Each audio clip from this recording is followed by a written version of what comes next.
What is going on, everybody, and welcome. Welcome to everybody hopping there on the stream. I know we started a little late there. Welcome to everybody listening here on WSJU Radio. This is Logan, and this is the Log Show, and it is a big week in sports. I think we all know that at this point. With the Super Bowl this weekend, the most watched event in American sports itself. Everybody watches it. There will be hundreds of millions and millions of people watching the Super Bowl this weekend. And man, I cannot wait. Obviously, for the match of the San Francisco 49ers and the Kansas City Chiefs. As you guys on the stream see walking in behind me, this is my friend Nick, who will be hopping on the show with us today, as well as my friend Jerry will also be hopping in here later. You know, he'll get on the mic soon. But yeah, to start off the show today, before I get into the Super Bowl and football, though, you know, Nick, yeah, just make sure you turn on the mic over there. Oh, you got one? Yeah, I got some. All right, word. But yeah, I don't know, Nick. Are you a big UFC guy? Me, I actually am not. But I have been doing some research in the background about the Super Bowl. Mostly just because obviously the whole Taylor Swift drama and stuff, and like the times that I do decide to sit down and I guess just like catch up on their games or like just watch their highlights. I feel like they're just always having a picture of her.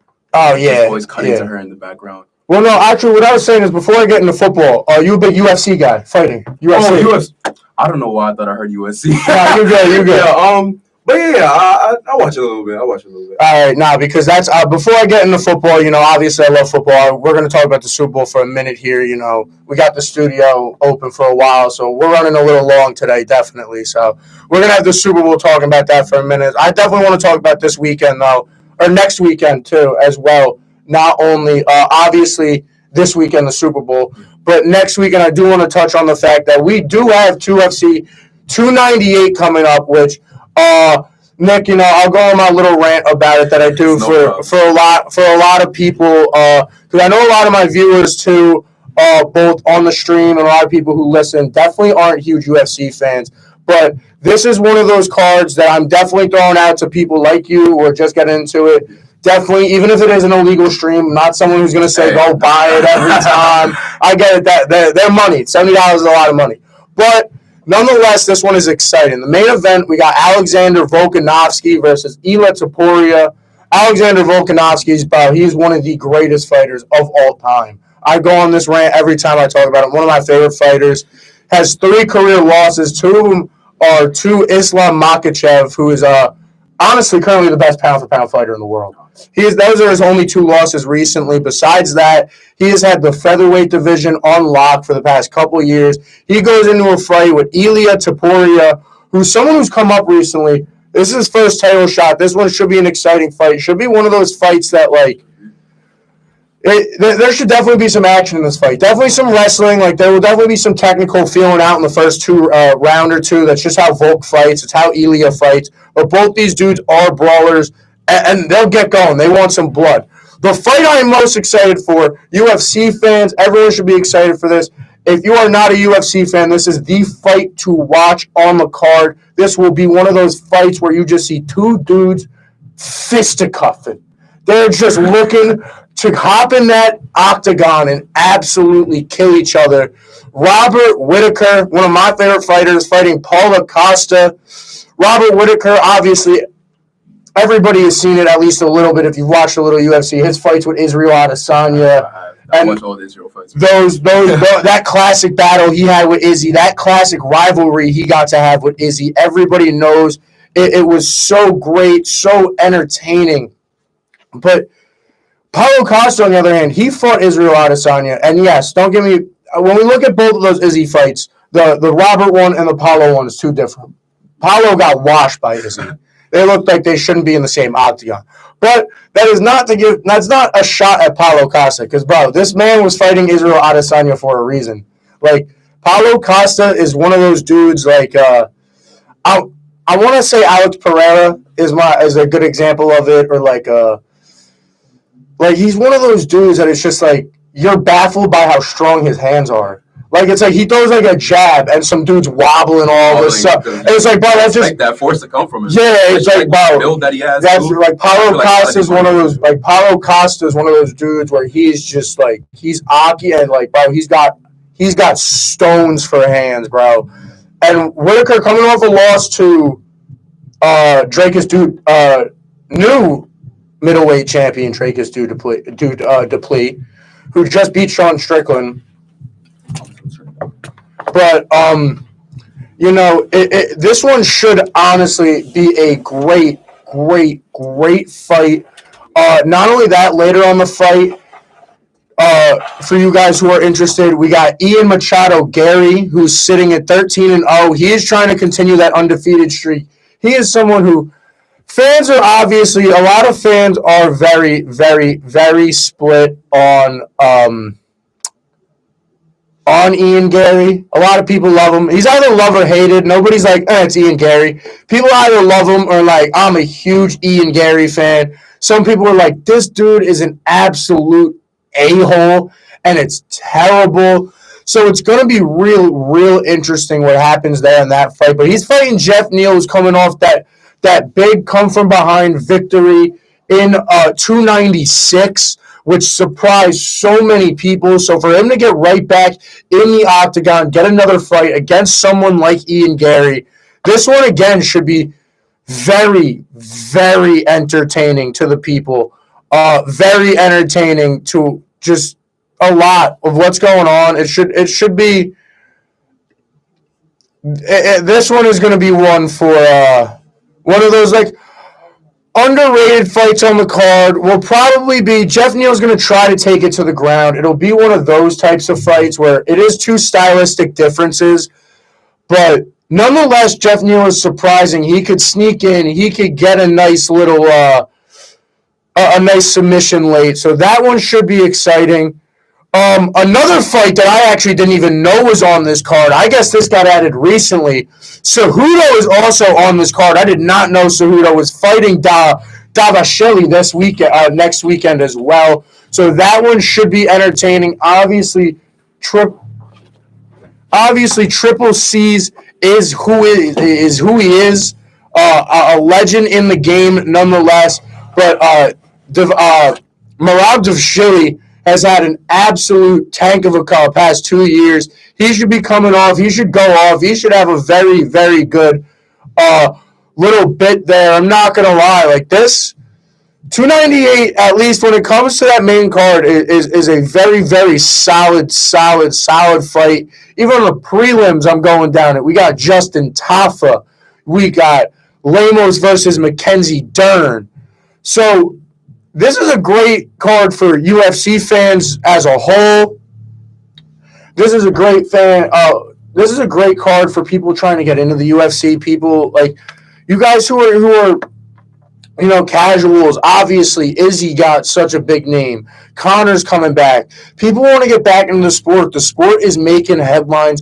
It's making waves. It's really pushing along, and nonetheless, you got no other options. It's what you got to do. They're doing well. They're scheduling very, very, very good fights and cards. Obviously, UFC 300 didn't shape up to be maybe what we wanted it to, but 298 and 299 are both set to be absolute bangers. Hopefully, the Conor rumor for International Fight Week in June can come true, and we can get him back in USADA testing, him back, going, get this Chandler fight, not let it be, nilly-willy, random, whatever happens type of fight. Really, I hope, these next two events, this next month we have going for the UFC is very exciting. I won't lie. But once we hit 300, it gets scary. It starts to slow down. Hopefully 300 could shape up to be what we all wanted it to be. But, there's a lot to look at as Dana White. Hopefully John Jones can come back soon from that torn pec. He won't be back for 300, I doubt. I mean, that's what I would have hoped, but I doubt. Maybe you get him back for 301, 302 over the summer. Maybe he comes back for international fight week. As much as Connor should be a main event, Connor co-maining against Chandler. You give me John Jones, Stipe as that main event. That's already one of the greatest cards of all time. Like, that is already hands down one of the greatest cards of all time. Even later on that card, you could give me give me a Tom Aspinall versus, you know what I'm saying, versus someone. Give me a lightweight, heavyweight contender fight on. Give me 2 title fights, 2 contender fights, and then just a big name fight to end the main card. And you could have a ridiculous fight week, international fight week. You could have a ridiculous internet. And I know I'm saying international fight week, and then I'm have your co-main event and main event be 3 dudes from the U.S. and 1 Irishman. But you're having, if you get Connor and John Jones on the same card, you're having the 2 biggest stars in your league. The 2 biggest stars in the UFC fighting on the same night. It will be absolutely insane. Everyone would tune in for that. I don't know who would. How do you not tune in for that? So, about 298 is going to be good. We're going to talk about it more next week when obviously I'll go on my rant feeling about how I felt about the Super Bowl next week. That'll be a big part of the show.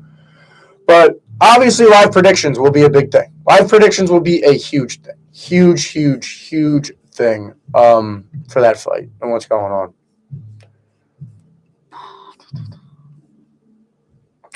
$299. That is in March. Oh, it's March 9th. So that's not that far away. That's actually only 2 weeks out from 298.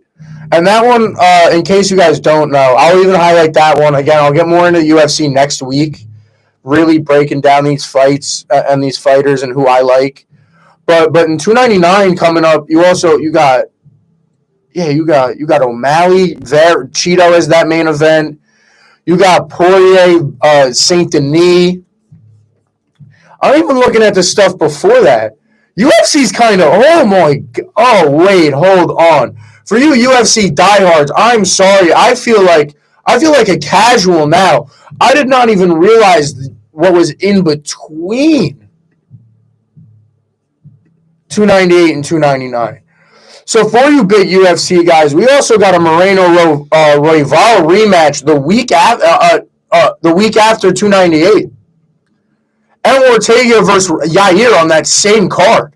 That would be a great fight night. For those of you UFC fans that maybe don't like paying for those events too, fight nights are free. They're just on ESPN Plus. Just tune in. ESPN Plus has every fight night. Moreno Royval, if you guys didn't tune in last time, that took place. I believe it was 296, if I want to be correct, when those two fought last. It was 296 when those two fought last, and that fight was an absolute brawl. Oh wait, did Royval? Maybe I'm getting it wrong. At 296, Royval fought Moreno. If anybody in the chat knows if I'm right or wrong here, while I look it up. Oh no, he fought Pantoja. Which honestly, don't get me wrong, I was thinking of the Pantoja fight, so I'm not saying that oh my god, the fact that this is a real rematch already is huge. Moreno versus Royval is big though, because the winner of that probably gets. It's either Royval gets a rematch or Moreno gets his rematch against Pantoja. So that one should. I expect that one to be a good fight. Yair Rodriguez versus Brian Ortega, I think, could be a main event in itself on a fight night. So that being a co-main event on a fight night is damn exciting. Ortega hasn't fought since, if I remember correctly, since he lost to Volk, correct? Maybe he had something. Maybe he had something in between. My computer's buffering now. He fought Volk in 2021, and then he did fight. He fought Yair at one point in 2022. That was early July. That was I'm pretty sure that was International Fight Week this year. Now that I remember, so a rematch of that should be fun. That should be a fun card. We had a fun couple of weeks in the UFC now that I'm really breaking it down. 298 next week with with Volk and Ilya and Whitaker and Costa.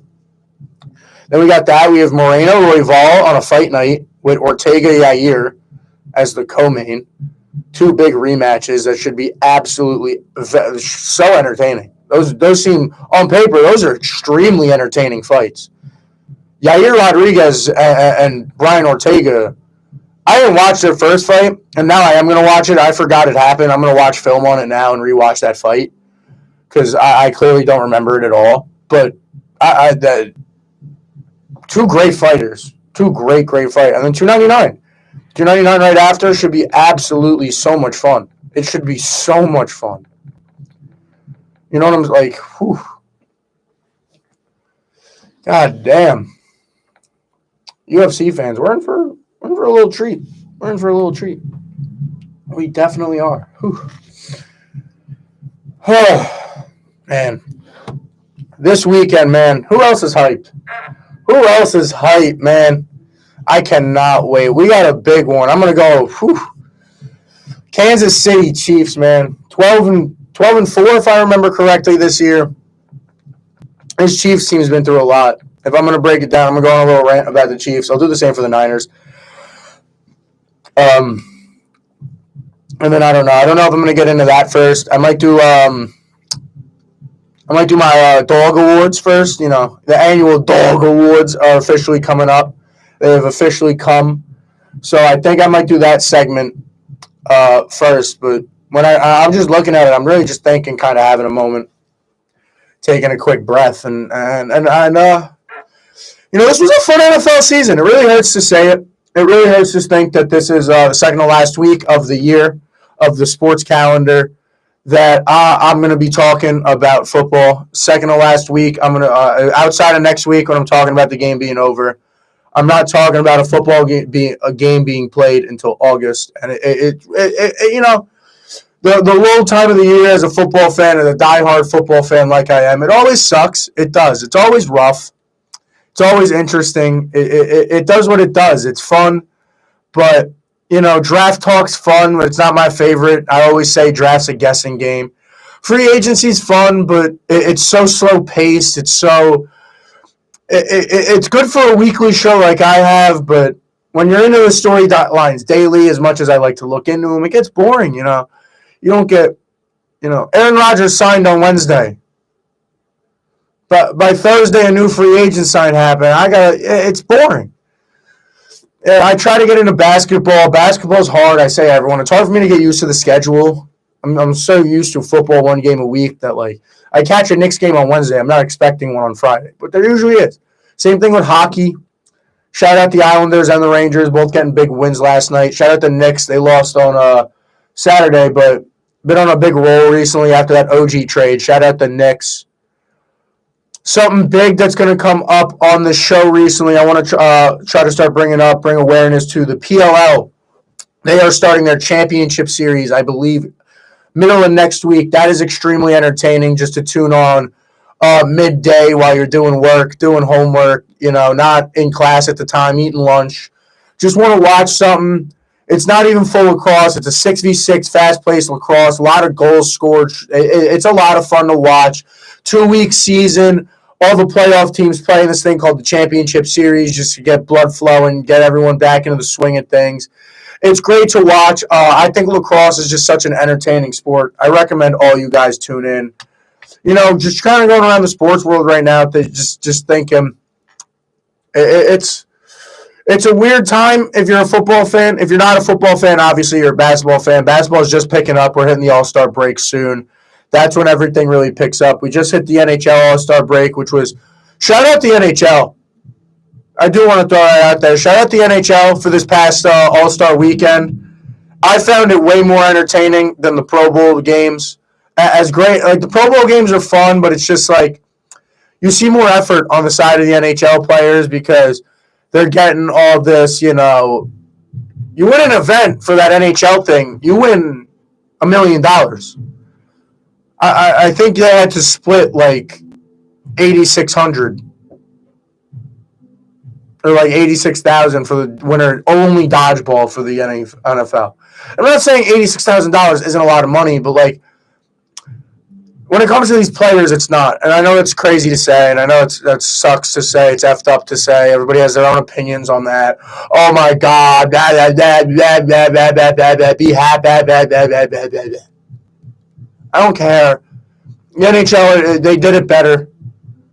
They took like NHL players used to complain about the same thing when it was a 5v5 game way back in the day. And it was like they'd be like, "We're not playing a full 5v5 of a hockey game." But they changed it to 3-on-3 with a bunch of events, and it's so entertaining. It's so much fun to watch. So, I mean, I'm not saying the NFL wasn't Pro Bowl games. They spread it out over a good amount of days. So I'm not going to say it wasn't. The NHL stopped their stuff on Friday night to not compete with the Pro Bowl flag game on Sunday. So the NFL still has, like, their holds on the league. You know what I mean? They still have their holds on media. But nonetheless, if I'm actually going for entertainment factor, I'm watching that NHL one 10 times over. Pro Bowl wasn't fun. It wasn't. It wasn't. I'm kind of just thinking about it. It really wasn't. Yeah. Media Day was last night. Great clips coming out of Media Day. Some great clips. Some great clips out of Bussin' with the Boys that have been going viral out of Media Day. Great quotes out of Brock Purdy. One saying he wants to spoil Taylor Swift's time at the Super Bowl. Someone asked him. A lot of fun questions usually come out of Super Bowl Media Day that get quoted just because there are so many storylines. Obviously, there's the Taylor Swift storyline. There's the Brock Purdy storyline. There's the Mahomes Kelsey connection. There's the Pacheco. Is he good enough? There's the 49ers defense. There's the Kyle Shanahan. Does he buckle under pressure? There's so many storylines going into this game. Chiefs defense finally good. It's going to be a great one. It really is. It really is. All right. So now, here we are. As I went on my little rant about the terrible time of year it is. The terrible, end of football season. Football season comes and goes. But with the football season going, and as great as football is, it always comes for a celebration. It does. It always should come for celebration. We should always celebrate a football season at the end, is what I'm trying to say. It brought us entertainment. It brought us love. It brought us joy. It brought us ups. It brought us downs. It brought us greatness. It brought us some terrible football. It brought us high expectations that were disappointed. It brought us low expectations that were blown out of the water. The 2024 NFL season was one for the books, in my opinion. When you look at it as a whole, we start the season with one of the craziest storylines I've ever heard. Aaron Rodgers get injured in 4 plays. There goes the Jets season. The season goes on. The Kansas City Chiefs are falling off. They've only won X out of bike. Without CMC and Debo, who is Brock Purdy? We saw that early in the year. And then the season goes on. Oh my God, Lamar Jackson has earned his money. Lamar proved to be who he was. Dan Campbell and the Lions, what a story. Man, we bit off them kneecaps, man. That's what Dan Campbell ended the season saying. What a year 2024 was. And to celebrate that, I will present to you my 2024 Dog Awards. Now I know I did not do the dog of the week as much this season. It kind of got lost in the way plan of preparing, of school, of a lot of things that happen when I'm also a student with a podcast. It happens, guys. All right? But nonetheless, I still appreciate absolute certified dogs in the NFL.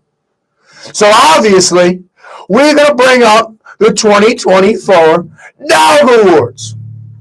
Now we got, I believe it is 7 awards here. Let me count them. 1, 2, 3, 4, 5, 6, 7. We have 7 Dog Awards we are going to give out. Now I'm going to name what the awards are, and then we'll go down the nominees and the winners. You know how award show works. You know what I mean? For the first Dog Award of 2024, the award we are presenting is Most Improved Dog. Now, separate from the NFL's Comeback Player of the Year award, I am not necessarily including Damar Hamlin on this award. And I know it's mean, but if we're talking about the definition of comeback player, Geno Smith won it last year. He won it because he was the most improved. It's not the name of the award. The name of the award is Comeback Player of the Year. What is the most impressive comeback? And if I'm going to sit there and break it down, the most impressive comeback is dying on a football field and then being on an active roster the next season. That is the best comeback. Damar Hamlin deserves Comeback Player of the Year. That is why that's not this award. This award is the Most Improved Dog. This is what Geno Smith won last year. This is who came out of nowhere and showed that they took a step. They shocked us with their performance this year. And now here are the nominees for Most Improved Dog of the Year. Quarterback, Tampa Bay Buccaneers, Baker Mayfield. Now, Baker had an incredible year. Led the Tampa Bay Buccaneers to the playoffs. I believe had about 3,500 yards. I had the stat. I lost it. I'm sorry. Great year out of Baker. After a year, they lose Tom Brady. A lot of people didn't expect a lot out of the Tampa Bay Buccaneers. I was one of those people. I believe if you go back to my season opening show this season, I talked about how I thought they were going to be last in the division. I thought they were going to be bad. They were the opposite. They were very good. They were just as good as they were in years past with a similar roster. Baker Mayfield came in there, played like a dog. The next nominee, Tua Tagovailoa. Tua had a great year this year. Obviously, with all those concussions last year, a lot of struggles. Rough year for him last year. A lot of people were thinking that maybe Miami takes a step back, maybe trades Tua. He proved them all wrong. Had a great year, led that team to the playoffs, was one of the most electrifying offenses in the whole entire league. So, shout out Tua. Nominee, quarterback, Cleveland Browns, Joe Flacco. Now, what else do I have to say about Joe Flacco? What a run in those last couple games for the Browns. Just an absolute year. Final nominee, running back, Miami Dolphins, Raheem Mostert. I think he was one of the most electrifying backs in the league. I think a lot of people could agree with that statement, too. I think he had multiple. I want to say it was like 3 or 4 2-touchdown games, or it was like 2 or 3, which is absolutely, or like after having 0 in his career. He had an absolute unreal year. It was a huge part of that Dolphins offense. Obviously, that Dolphins offense had a bunch of weapons. Had Tyreek Hill, had Jalen Waddle. So it's hard to focus on everyone. But the year that Raheem Mostert had, it's hard for me not to shout him out. And the winner of the Most Improved Dog Award for 2024 is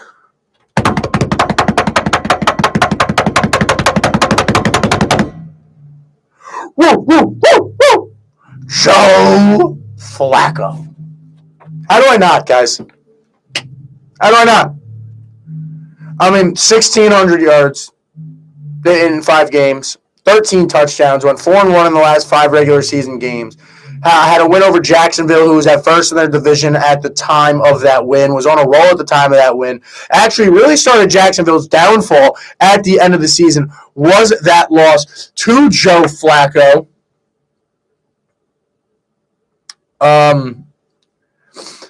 And then also, even though they did end up losing in the playoffs to this team, a big win over Houston also, averaged 325 passing yards per game in those 5 regular season starts, got the Browns into that wild card game, had an absolute unreal year. Shout out to him. Shout out to Joe Flacco, winner of the 2024 Dog Award. Most Improved Dog Award.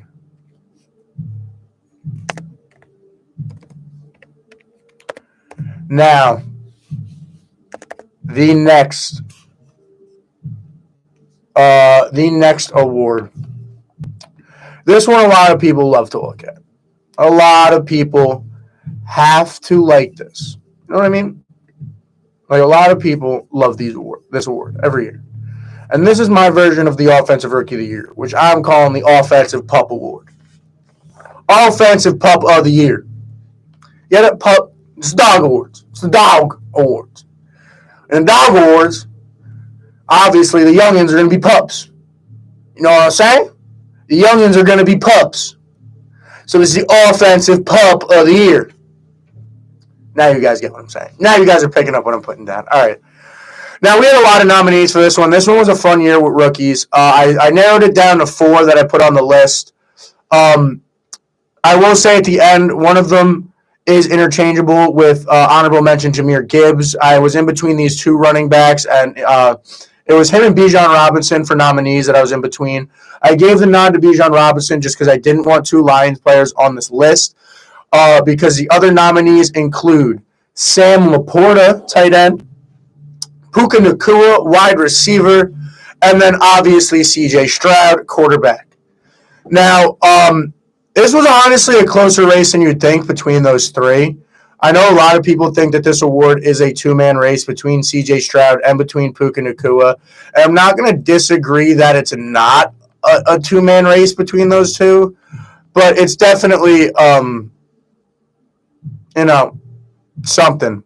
So, but I think Sam Laporta deserves a couple votes for this award. Definitely. I think Sam Laporta was a huge part of that offense for, wow, my stream's going to die. That's crazy. My laptop was on 100% when I started this stream, too. That's crazy. I got to start figuring that out. But nonetheless, shout out the Houston Texans. Shout out Sam Laporta. I think, in my opinion, the winner of the award should no doubt be the Offensive Pup of the Year is C.J. Stroud, quarterback, Houston Texans. Well, I think it's technically close, but I think nonetheless it is 100% a C.J. Stroud won award. Like, 100%, man. It is 110% a C.J. Stroud won award. He deserves it. He had 4,100 yards. He was 8th in the league in passing yards. He at one point was leading the league in passing yards. He was 13th in the league in touchdowns with 23. Only had 4 interceptions. He had a 10-7 record. They make the playoffs. 78% completion percentage for the year. Just an absolute unreal year. I think he had a 78.9 QBR on the year, or 88 or something like that. It was like a 78 or like an 80.8 QBR on the year. Just an absolute unreal year for C.J. Stroud. Took care of the ball. Looked absolutely poised in the pocket all year. Looked like a 3-year vet, honestly, all year. Some of the had game-winning drives. Had that 5-touchdown performance against I believe it was Houston or not Houston. I believe it was like Jacksonville maybe. Or Cleveland. I can't remember who it was. Went for like went for 5 touchdowns, 480 yards. Like, my God, what a year out of C.J. Stroud. He 110% deserves the Offensive Pup of the Year award. 100%. 10 times over. Oh, my God, man. After that, we obviously have to go to the other side of the ball. The defensive pup. The youngin on the defense who made the biggest impact. Now, this one is harder every year just because if you don't have a player like last year with Sauce Gardner, or like, you know what I mean? Or like a TJ Watt year where you just have someone who comes in the league and is like ripping it up. It's kind of a hard award to give away, especially when it comes down to D linemen, like it does this year. With shout out Sean Weatherspoon, absolute unreal year for the DB from Seattle, was locks. But I think this award does go down to Will Anderson and Jalen Carter. Those are the nominees, by the way. The nominees for the Defensive Pup of the Year award are Will Anderson, Jalen Carter, and Sean Witherspoon. I think it goes down to Will Anderson, Jalen Carter, both of which had big years. I'm going to go with the Defensive Pup of the Year is also going to Houston. I'm going to give that one to Will Anderson, winning the Pup of the Year award. Shout out Will Anderson. He had a great year. He did. He was a huge impact for the interior side, interior of that line for the Texans. Caused a lot of interior pressure, which I broke down. I broke down last week on this show. It's just such a deadly thing to have as a defense. Their defense was one of the best in the league, led by D'Amico Ryans. He had 29 tackles, had 7 sacks, a great year as a rookie. Jalen Carter had a similar season. It's very close between the two. I just think with the fact of the Texans' surprise success, you got to give the award to the other rookie who went 3. Give the award to the 2 Texans rookies who went 2 and 3, who clearly have been the big gears in the change there in Houston. Give it to them. Give Will Anderson my Defensive Pup of the Year award. I hope the laptop don't die in the middle of this. The next award. This is a big one. This is Leader of the Year. Leader of Dogs. This is who can lead the dogs. It's our head coaches. Who leads the dogs the best? Who gets their dogs out there to bite off some kneecaps, as Dan Campbell says? Who gets their dogs out there to go win by any means necessary? We'll pound it down your throat if we need to. We'll throw it over the top of 400, 500 yards if we need to. We have 4 nominees for this category. Those are Detroit head coach Dan Campbell, man. Great year, man. Houston Texans head coach D'Amico Ryans. Tampa Bay Buccaneers head coach Todd Bowles. And Miami Dolphins head coach Mike McDaniel. It's a great category to be in. Great year out of all these coaches. Great year out of Mike McDaniel. Great year out of Dan Campbell. Todd Bowles coming in there. D'Amico Ryans doing what he did. But you guys just heard the rant I went on about Will Anderson. You guys heard the rant I just went on about C.J. Stroud. Who do you think is getting Coach of the Year? After going 13-1 last year. Going 10-7 and getting a playoff win. Can you believe it? In his first year as a head coach? God, give the award to D'Amico Ryans, please. He turned that team into dogs. He found dogs in the draft. Tank Dell, dog, drafted. C.J. Stroud, dog. Will Anderson, dog. Robert Woods, dog. Dog after dog after dog after dog on that roster. All drafted, all found in free agency. And their head coach is the biggest dog of them all. Give him the award. D'Amico Ryans deserves it. Give it to him. Top 15 offense. I believe a top 10 defense, if I'm not mistaken. Give him the award. Do it. Dan Campbell deserves a shout out. They all deserve shout outs. Give the award to goddamn D'Amico. Give it to him. Give it to him. Please. Stream, you guys might miss out on my Super Bowl predictions. That's going to really suck. I'm going to have to post those as a clip. I'm going to record them on my phone. I'm going to have to post those on a clip, maybe on YouTube. I don't know how that's going to go, but we're going to figure something out to make sure I get those out there to you guys on YouTube before Sunday. Definitely.